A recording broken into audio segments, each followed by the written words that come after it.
Brand Marvel used to sell tickets in and of itself. It almost didn't matter what the movie was.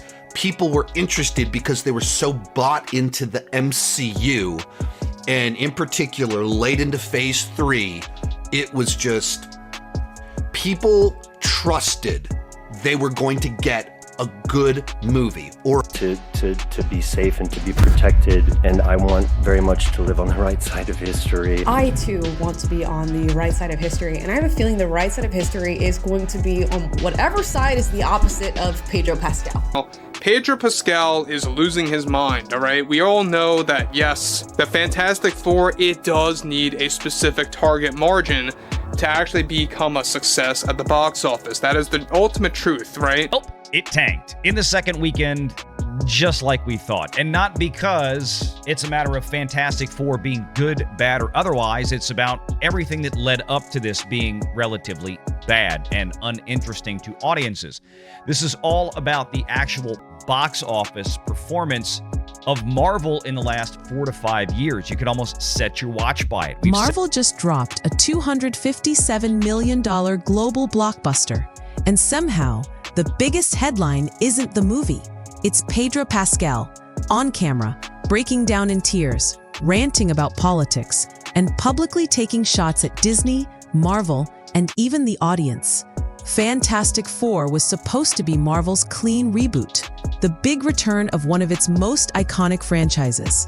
Instead, it's spiraling into a press tour disaster. Pedro Pascal making some of the worst decisions during the press tour for Fantastic Four. One major development going on now involves how he yet again attacked fans and said some of the most offensive things yet toward Marvel fans. Much dislike and mockery were two primary videos. One of Pedro and his Fantastic Four co-star Vanessa Kirby touching him affectionately in a series of clips.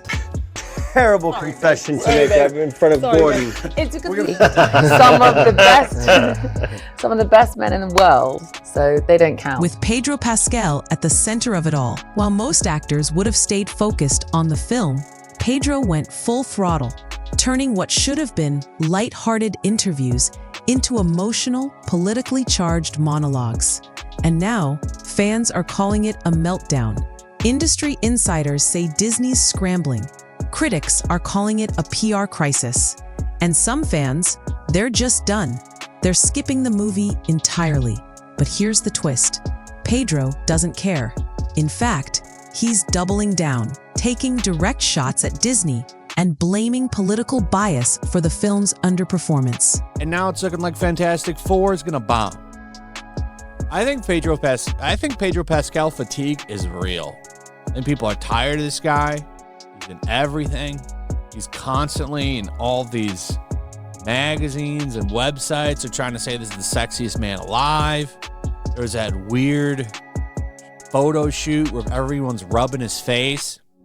All of the creepy anxiety things of him grabbing Vanessa Kirby's ass and face all the time is really weird. This isn't just a celebrity going off script. This is Marvel's biggest reboot in years getting completely overshadowed. So what is going on with Pedro Pascal and Fantastic Four? And is this the final nail in the coffin for Marvel's once unshakable formula? Let's break down what really happened and why Pedro's outburst could change everything. On paper, Fantastic Four: First Steps looked like Marvel's return to form. A fresh reboot, a fan-favorite franchise, a $257 million global box office debut. Disney was hyping this up as the movie that would put them back on top, a rival to Captain America: Brave New World, and proof that the Marvel machine still had fuel in the tank. Doing fantastic at the box office.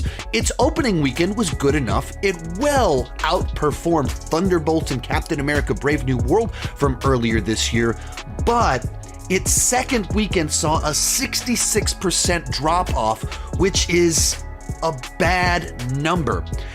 So here's the piece from Deadline magazine: Fantastic Four: First Steps, $40 million second frame. Just to remind you, it wasn't even a week ago that Deadline magazine was projecting a $48 million second weekend, a 60% drop from the first weekend. And then over the next few days after that, it became a 45 to 47 million. But behind the scenes, total chaos. Instead of headlines celebrating the film's success, the media is flooded with clips of Pedro Pascal crying during interviews, ranting about Trump, and dragging politics into every press stop. This was supposed to be Marvel's clean slate, but instead of a comeback, getting controversy. Instead of talking about the story, the visuals, or the characters, all anyone can focus on is Pedro's meltdown. And let's be real, it's not just awkward, it's hurting the brand. Repeat ticket sales are already dipping, and early buzz is fading fast. Industry insiders are now saying what fans have been whispering for weeks. Go on leading into the actual thing that they are trying to project. It means that trend line is probably going to continue.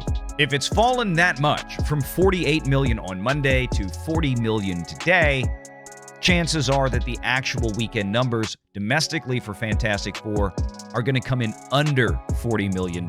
Marvel might have picked the wrong star to lead this reboot. So the question isn't just how did this happen? It's, can Marvel recover from this? Or has Pedro's off-screen drama already poisoned the well? Because this doesn't look like a superhero comeback anymore. It looks like a PR nightmare playing out in real time. At first, people thought it was just a weird moment. Pedro Pascal got emotional during a press interview, said he was proud to represent diversity, teared up mid-sentence, and thanked Marvel for trusting his values. Sure, it raised a few eyebrows, but nobody expected what came next. Bob Iger is now having issues with Pedro Pascal. Just days ago, they already punished Pascal by reducing his press tour appearances and urging him to stop and cut it out with his politics. However, now Bob Iger took action against Pedro in the most unexpected way possible, where he canceled an entire featurette for Fantastic Four that was filmed, focusing strictly on Pedro as Reed Richards. Instead of sticking to the script and the movie, Pedro went rogue again and again. He hijacked multiple press events to deliver raw, politically charged speeches, calling out Trump, criticizing American culture, and accusing Disney's own audience of boycotting Fantastic Four for political reasons.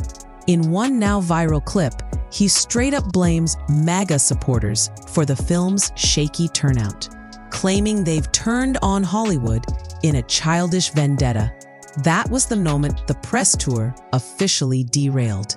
Every time Marvel tried to shift focus back to the movie, Pedro pulled the spotlight back to himself. He wasn't talking about Reed Richards. He was talking about anxiety, activism, dying cinema, and how he finds himself crying over the country's state. Some fans saw passion. Others saw a man unraveling on camera. And while Pedro may have felt he was speaking his truth, the fallout was immediate and massive. Because this wasn't just an actor going off script. It was the start of a full-blown controversy Marvel see coming. What started as emotional turned explosive and then downright uncomfortable. During a press stop that was supposed to promote Fantastic Four, Pedro Pascal went completely off the rails. In front of a live audience and cameras, he broke down mid-interview, wiping away tears as he declared himself a proud male feminist, claimed that cinema is dying under Trump, and called the former president a dictator who has destroyed freedom of speech and artistic expression. He didn't stop there. He turned to Disney's audience, Marvel's audience, and said the reason box office numbers weren't higher was because MAGA supporters are refusing to see the movie. And just like that, the focus shifted. Not to the film, not to the cast, but to a headline: Pedro Pascal versus Trump. Pedro Pascal versus Marvel's core audience. Pedro Pascal versus everyone? The speech left the room in stunned silence. Even the interviewer didn't know how to pivot. It was supposed to be a superhero promo, was a televised political monologue wrapped in tears. Clips hit the internet like wildfire. Reactions poured in. Confusion, outrage, praise, mockery. It was trending within hours, not for the film's success, but for Pascal's emotional unraveling. This wasn't promotion anymore. It was spectacle, and it was hurting the movie more than anyone expected. The internet did what it always does. It split fast, hard, and loud. Within hours of Pedro Pascal's viral breakdown, social media turned into a war zone. Some fans called him brave for speaking out. Others called it embarrassing, tone-deaf, and even unhinged. But one thing was clear. The conversation had completely shifted away from Fantastic Four. Instead of asking if Pedro nailed the role of Reed Richards, people were debating whether his politics ruined the entire promo tour. Twitter threads, TikTok reactions, YouTube breakdowns. It was chaos, and the comments weren't kind. Fans said they felt lectured, not entertained. Admitted they walked out of the theater thinking more about Pedro's press tour than the movie itself. One viral comment put it bluntly, "This isn't a Marvel promo, it's Pedro Pascal's therapy session." Others pointed to Rachel Zegler's Snow White disaster as a warning Marvel didn't heed. "Here we go again," one fan wrote. Another actor hijacking a movie to push their personal agenda. And while Pedro's defenders tried to hold the line, the backlash kept building. Some viewers vowed to skip the movie altogether. Others said they'd wait for Disney Plus. Anything to avoid supporting what they saw as preachy politics dressed up as superhero hype. Marvel had officially lost control of the narrative, and the audience knew it. While fans were fighting it out online, things behind the scenes at Marvel weren't any calmer. According to multiple insiders, Disney execs went into full-blown panic mode. Private meetings were called. Press interviews were quietly canceled. Damage control kicked hard. Marvel's PR team started scrubbing political questions from future appearances. Talking points were rewritten. The message to the rest of the cast, stay quiet, don't fuel the fire. But it was too late. The spotlight was stuck on Pedro.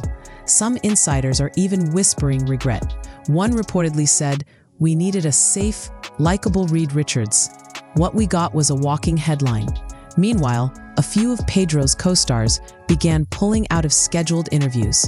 No shows, last-minute reschedules. The vibe? Avoid getting dragged into Pedro's storm. And who could blame them? They signed up for a superhero flick, not a politically charged circus. Even Marvel's internal staff is reportedly split. Some want to stand by Pedro. Others are begging leadership to cut back on politics before it takes more projects. Marvel wanted a hit.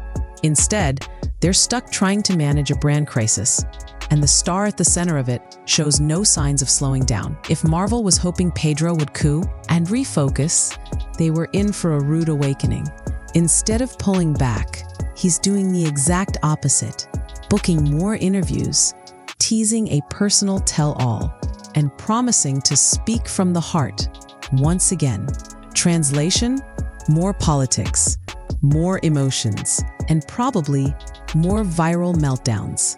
Sources close to the production say Marvel's PR team is bracing for impact, especially after clips resurfaced of Pedro making similar speeches during past press tours. Turns out, this isn't new. It's just the first time he's done it under Marvel's billion-dollar spotlight. Now fans are asking, how did they not see this coming? With every new appearance, Pedro is making headlines, but none of them are about the movie. Instead, the focus is on his tears, his rants, and his crusade against everything from Trump to media outlets like PBS. The Fantastic Four reboot is barely mentioned anymore. One viral tweet summed it up perfectly. "I forgot there was even a movie. This feels like the Pedro Pa show now." Marvel's big gamble on a dramatic, politically vocal star is backfiring, and the fallout is starting to look irreversible. Because if Pedro's next interview goes the way the last few did, the movie won't just be overshadowed, it might be forgotten. The Pedro Pascal drama didn't just expose a press tour gone wrong.